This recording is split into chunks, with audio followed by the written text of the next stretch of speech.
Hello everyone, कैसे हो आप सब लोग। आई होप कि आप सभी बहुत अच्छे होंगे। सो आज की वीडियो में हम लोग यहाँ पे बात करेंगे अपने डिस्ट्रीब्यूशन लॉ के बारे में। और ये हमारे यहाँ पे फिजिकल फार्मास्यूटिक्स के यूनिट 1 का लास्ट वीडियो होने वाला है। और यहाँ पे हम लोगों ने सारे टॉपिक यहाँ पे कवर कर दिए हैं। तो अगर आप लोगों ने वो वीडियोस नहीं देखी हैं तो आप लोग यहाँ पे प्लेलिस्ट में जाके चेक कर सकते हो। नोट्स यहाँ पे डिस्क्रिप्शन बॉक्स में अवेलेबल हो चुकी है। एंड काफ़ी छोटा एंड काफ़ी सिंपल सा टॉपिक है, तो इसको हम लोग यहाँ पे जल्दी से कवर करके अपने यूनिट 1 को यहाँ पे ख़त्म कर रहे हैं। तो आप लोग कॉपी और पेन लेके बैठ जाइए और हम लोग अपना आज का वीडियो स्टार्ट करते हैं। अब देखो, डिस्ट्रीब्यूशन लॉ की बात सबसे पहले आप लोग ये समझो कि हम लोग दो ऐसे लिक्विड के केस में करते हैं जो कि इमिसिबल होते हैं। देखो यहाँ पे ऐसे समझो कि मान लो हम लोगों ने एक लिक्विड ए और एक लिक्विड बी लिया और इन दोनों को मिला के हम लोगों ने एक सोल्यूशन बनाने की कोशिश करी, ठीक है। लेकिन यहाँ पे हम लोगों ने क्या देखा कि ये जो सोल्यूशन है ना, इसमें ये दोनों अलग अलग फेस में थे, यानी ये दोनों मिक्स ही नहीं हुए। अब जैसे इसका बहुत ही सिंपल सा एग्जाम्पल हमारा ऑयल वाटर का सोल्यूशन। पानी को आप लोग तेल में मिला तो कभी भी मिलता नहीं है ना, यहाँ पे दो लेयर आप लोग को देखने को मिल जाती है। तो उसी तरीके से यहाँ पे कुछ ए और बी मान लेते हैं ऑयल वाटर ही है, जिसमें हमें यहाँ पे एक लेयर फॉर्म होती हुई देखने को मिल गई, ठीक है।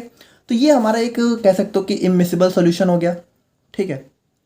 अब यहाँ पे देखो, डिस्ट्रीब्यूशन लॉ की बात क्या होती है कि मान लो ये जो हमारे इमिसिबल सॉल्यूशन लिक्विड्स हैं, ठीक है, जिन्होंने यहाँ पे दो अलग अलग सेपरेट लेयर फॉर्म कर ली है।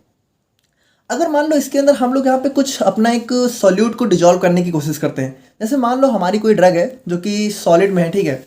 और यहाँ पे हम लोगों ने क्या किया कि हम लोगों ने अपना ये ड्रग लिया और उसके बाद हम लोगों ने इस ड्रग को इस सॉल्यूशन में डिजॉल्व किया। अच्छा देखो, डिजॉल्व करने के बाद होगा क्या। देखो सबसे पहले ड्रग के कुछ मॉलिक्यूल्स हमारे यहाँ पे आएंगे, ठीक है, और कुछ मॉलिक्यूल्स हमारे ड्रग के जो है यहाँ पे भी आएंगे। क्योंकि देखो यहाँ पे सोल्यूशन तो है ना, मतलब ये दोनों मिक्सिबल नहीं है लेकिन है तो एक साथ में ही। तो अगर हम लोग यहाँ पे इसमें कुछ भी मिलाने की कोशिश करेंगे तो थोड़ा सा इसमें भी मिक्स होगा, थोड़ा सा यहाँ पे इसमें भी मिक्स होगा। अच्छा देखो, स्टार्टिंग में क्या होगा कि यहाँ पे थोड़ा इनका मूवमेंट चलता रहेगा, ठीक है। कुछ यहाँ से यहाँ आएंगे, कुछ यहाँ से यहाँ जाएंगे और कुछ देर बाद यहाँ पे एक डायनामिक इक्विलिब्रियम अचीव हो जाएगा, ठीक है। यानी यहाँ पे कुछ ऐसा होगा कि कुछ मॉलिक्यूल्स हमारे ड्रग के इस कह सकते हो कि सॉल्यूशन लिक्विड बी में रह जाएंगे, ठीक है, और कुछ हमारे जो ड्रग के मॉलिक्यूल्स हैं वो हमारे जो भी हमारा लिक्विड ए है उसमें रह जाएंगे, ठीक है, एक टाइम के बाद।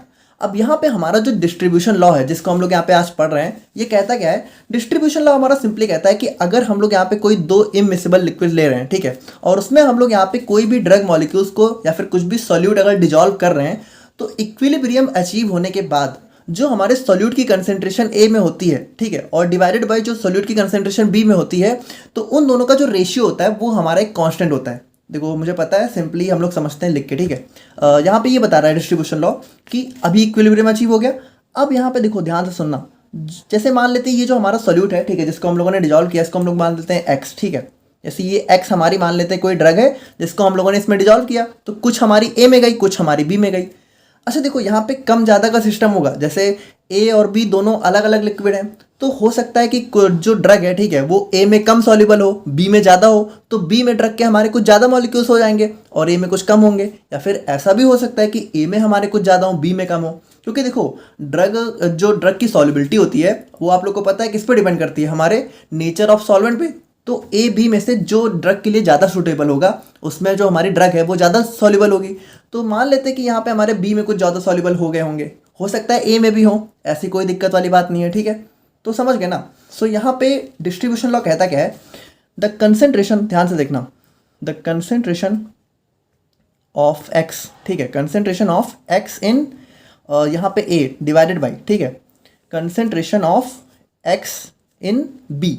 यानी यहाँ पे देखो जो हमारा ड्रग का कंसेंट्रेशन ए में है और जो हमारा ड्रग का कंसेंट्रेशन बी में है, तो इन दोनों का जो रेशियो है वो हमारा यहाँ पे एक कांस्टेंट वैल्यू देगा, ठीक है। और यही बोलता है हमारा यहाँ पे डिस्ट्रीब्यूशन लॉ। सिंपल सी बात है। तो समझ गए ना, यहाँ पे क्या है। देखो रेशियो का मतलब क्या होता है, जब दोनों चीज़ों को डिवाइड कर दो तो रेशियो हो जाता है। यानी यहाँ पे अगर हम लोग जो भी हमारी ड्रग है उसका ए और बी में रेशियो निकालेंगे तो वो हमारे यहाँ पे एक कॉन्स्टेंट वैल्यू निकल के आएगी। अच्छा, यहाँ पे डिस्ट्रीब्यूशन लॉ हम लोग पढ़ क्यों रहे हैं, देखो अभी इसको हम लोग समझेंगे, बाकी अभी थोड़ा सा लैंग्वेज को देखते हैं, ठीक है। जैसे कि the distribution law was given by sir Walter Hermann Nernst, यानी कि ये हमारे सर नर्स्ट के द्वारा दिया गया था। आप लोगों ने 11th-12th में नर्स्ट इक्वेशन पढ़ी होगी, कुछ याद है ना। तो ये हमारे वही सर नर्स्ट हैं, ठीक है, जिन्होंने डिस्ट्रीब्यूशन लॉ दिया है। ये हमारे एक जर्मन केमिस्ट थे, hence it is also known as Nernst distribution law. इसीलिए यहाँ पे देखो डिस्ट्रीब्यूशन लॉ आप लोग को कहीं कहीं नर्स्ट डिस्ट्रीब्यूशन लॉ के नाम से भी देखने को मिलेगा। और इसका यहाँ पे एक दूसरा बहुत ही फेमस कॉमन नेम होता है जिसको हम लोग बोलते हैं पार्टीशन कोएफिशिएंट। तो पार्टीशन कोएफिशिएंट हमारा कुछ नहीं होता है, हमारा डिस्ट्रीब्यूशन लॉ ही होता है। The law was given to find out the distribution of solute in two non miscible या फिर इमिसिबल सॉल्वेंट्स। यानी कि अगर हमारे पास कोई दो इमिसिबल सॉल्वेंट हो तो वहाँ पे हम लोग किसी सॉल्यूट को मिला रहे हैं तो वहाँ पे कैसे किसकी कंसेंट्रेशन किस में ज़्यादा होगी उसी को फाइंड करने के लिए हमारा लॉ दिया गया। अब यहाँ पे देखो लॉ हमारा मेनली कहता क्या है, according to Nernst distribution law if a solute X distributes itself between two immiscible solvents A and B at a constant temperature and same molecular condition, यानी अगर टेम्परेचर कांस्टेंट हो और जो एक्स है वो दोनों के अंदर सेम मॉलिक्यूलर कंडीशन में हो, यानी ऐसा ना हो कि एक्स हमारा डिसोसिएट वगैरह हो जाए, दोनों में यहाँ पे नॉर्मल है, ठीक है, एकदम सेम कंडीशन में। तो यहाँ पे जो कंसेंट्रेशन ऑफ एक्स इन ए है, यानी कि जो हमारा ए है, ठीक है, और concentration of X in B is equal to हमारा एक कांस्टेंट हो जाता है जिसको हम लोग बोलते थे के डी। और यहाँ पे के डी हमारा क्या होता है, हेयर के D is the constant known as distribution coefficient, ठीक है, और इसी को हम लोग यहाँ पे डिस्ट्रीब्यूशन कोएफिशिएंट बोलते हैं। अब यहाँ पे ध्यान से देखना, हम लोग आखिर इसको पढ़ क्यों रहे हैं, ठीक है, चलो ठीक है कांस्टेंट वगैरह होता है, पर हमें इससे क्या मतलब है। देखो हमें इससे ये मतलब है कि एक्चुअल में इससे हम लोग पता क्या करते हैं, हम लोग इससे अपनी जो कुछ हमारी ड्रग्स होती हैं, कुछ हमारी ऐसी दवाएं होती हैं, तो उसकी हम लोग यहाँ पे सॉल्युबिलिटी को फाइंड करते हैं, ठीक है, कि जो हमारी ड्रग है वो कह सकते हो कि किस सॉल्वेंट में हमारी ज़्यादा सॉल्युबल है। कैसे करते हैं, देखो ऐसे करते हैं कि यहाँ पे हमारा एक एपरेटस होता है जिसको हम लोग बोलते हैं सेपरेटिंग फनल, ठीक है। अगर आपका कॉलेज अच्छा है और प्रैक्टिकल वगैरह होते हैं तो आपको लैब में प्रैक्टिकल फिर करवाया भी जाएगा, ठीक है, तो आप लोग यहाँ पे अपने लैब में जाके इस एपरेटस को देख सकते हो, वहाँ पे अगर आपका कॉलेज अच्छा है तो डेफिनेटली देखने को मिलेगा। सो यहाँ पे सेपरेटिंग फनल में होता क्या है, देखो यहाँ पे जैसे सेपरेटिंग फनल है तो इसमें हम लोग क्या करते हैं, हमारे जो दो इमिसिबल लिक्विड्स हैं उनको हम लोग यहाँ पे ले लेते हैं। जैसे मान लीजिए ये हमारा लिक्विड ए हो गया और ये हमारा लिक्विड क्या हो गया, बी हो गया, ठीक है। और इसमें हम लोगों ने क्या किया, हम लोगों ने कोई एक्स ड्रग ली और यहाँ पे सॉल्युबल किया, और सॉल्युबल करने के बाद क्या हुआ, थोड़ी देर बाद हम लोगों ने छोड़ दिया, और थोड़ी देर बाद जब हम लोग छोड़ देंगे तो यहाँ पे एक इक्विलिब्रियम अचीव हो जाएगा।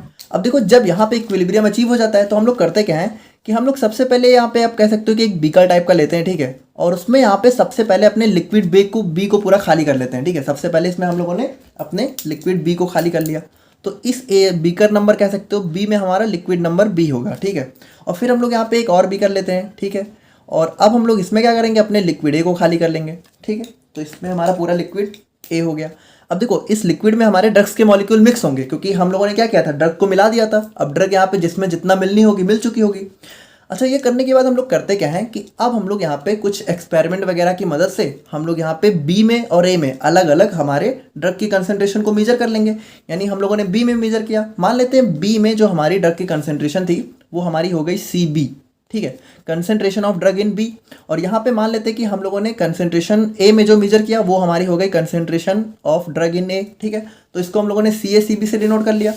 अब अगर हम लोग यहाँ पे इसको इस फॉर्मूले में पुट करें, ठीक है, तो यहाँ पे आप लोग देखना, यहाँ पे आ जाएगा CA divided by CB is equal to K।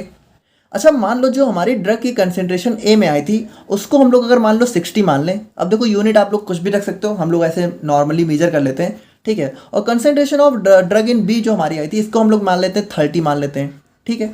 तो यहाँ पे टोटल क्वांटिटी कितनी हो जाएगी, 30 2 जा 60, यानी हमारे जो K है उसकी वैल्यू कितनी निकल के आ गई, 2 निकल के आ गई, ठीक है। ये चीज़ आप लोग समझे। सो यहाँ पे आप लोग एक चीज़ देख रहे हो कि यहाँ पे जो हमारी ड्रग की कंसेंट्रेशन ए में है वो अगर ज़्यादा है, ठीक है, और ड्रग की कंसेंट्रेशन जो बी में है अगर वो हमारी कम है तो जो हमारी वैल्यू है वो हमेशा यहाँ पे 1 से बड़ी आएगी। क्योंकि देखो अगर नीचे हमारा छोटा वैल्यू नंबर है, ठीक है, और ऊपर बड़ा नंबर है, तो छोटा नंबर जब बड़े वाले नंबर को डिवाइड करेगा तो हमेशा वैल्यू 1 से बड़ी आएगी।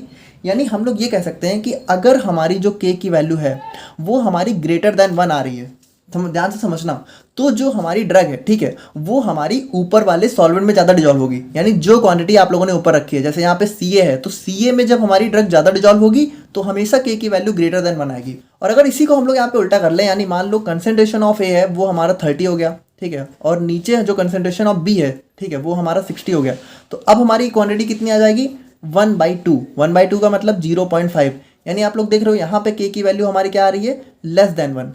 तो बिल्कुल सिंपल सी बात है, अगर हमारी K की वैल्यू ग्रेटर देन 1 है तो जो हमारी ड्रग है वो हमारे ऊपर वाले सॉल्वेंट में ज़्यादा डिजॉल्व होगी, यानी जिसकी कंसेंट्रेशन आप लोगों ने ऊपर रखी है।